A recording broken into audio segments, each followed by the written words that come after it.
up, YouTube? My name is Jared and you're watching TitoFit. In this channel, we talk about health, wellness, fitness, and that kind of thing. So if you are into those topics, please consider subscribing to our channel. And you may want to give this video a like if it helps you out at the end. Or you can do it now, alright? So in today's topic, we are back in quarantine. Gyms are still closed. We're used to this. Not our first rodeo. So what do? We get to run. That's the kind of thing we get to do. So let me give you some of the health benefits of running. Okay, so the first benefit of running is that it helps you live longer. Live longer. A meta-analysis from the archives of internal medicine followed 1,000+ runners. That's 1,000+ runners over a period of 21 years, and they found that those who were still running after 21 years, 85% of them were still alive. Okay, and they followed people who were over the age of 50. Correlation-wise, that means that people who run, on average, will live longer. At least 85% of them do. So you're very unlucky if you're part of the 15% that did it.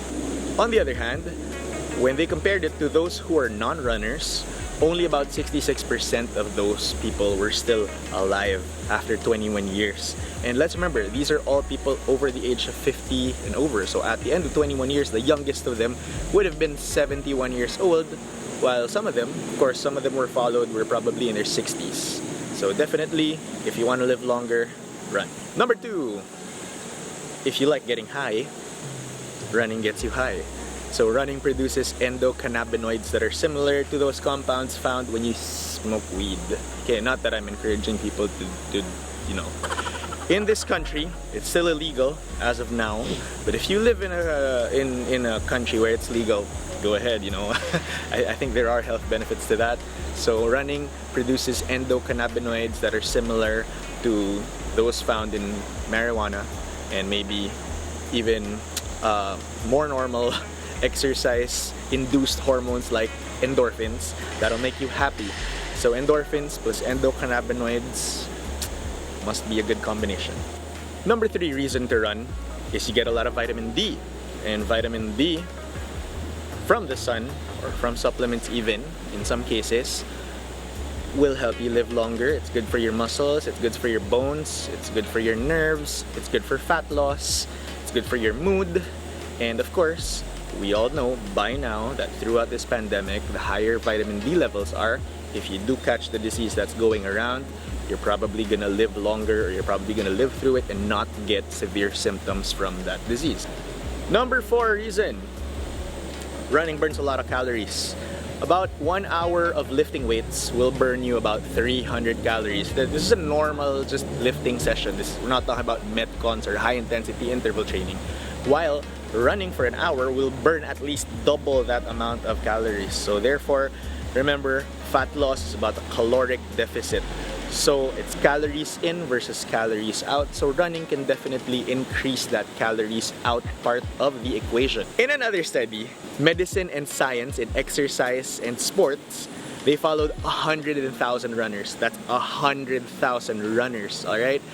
And they found out that running reduced the amount of belly fat. So if you don't want a belly, running could help you with that. Because they did this study on people who were in midlife. That means people in their 40s and up. So if you are in your 40s and up and you're wanting to reduce belly fat, you may want to run. Number 5 reason to run, it gives you stronger bones. The high impact nature of running, wherein you're running against the pavement, things like that, does produce an effect that strengthens bones. Now, in my experience working in the gym, I have 16 years of experience working in gyms, running them, coaching in them. I got a lot of questions from a lot of people talking about low impact exercise and how they want to do low impact exercise like swimming, cardio on an elliptical machine, things like that. Now, these types of exercises may be good in some cases when you're starting out.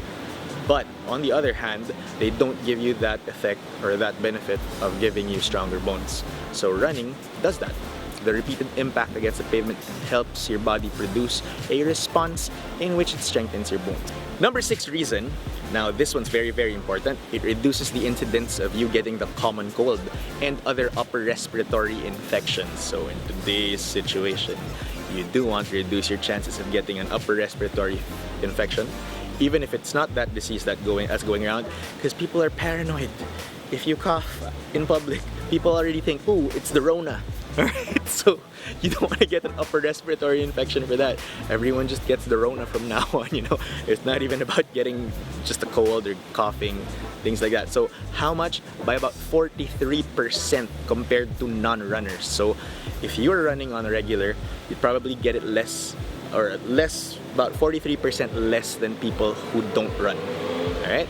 And then when these runners did catch a cold, their symptoms were much less severe as well. Last one. Now this is the most common one talked about, number 7. It's actually that running is strengthening to the heart. Now, okay, I don't mean like, you know, coming from like a breakup or something like that. But you could run if you're coming from a breakup, and it could probably help you recover a bit. Now, it strengthens the heart, it lowers your resting heart rate. Now, that's very important because your heart is wired to beat a certain number of times throughout your life. And if it lowers your resting heart rate, it means it beats less. And that will make you live longer. Hence, it lowers blood pressure.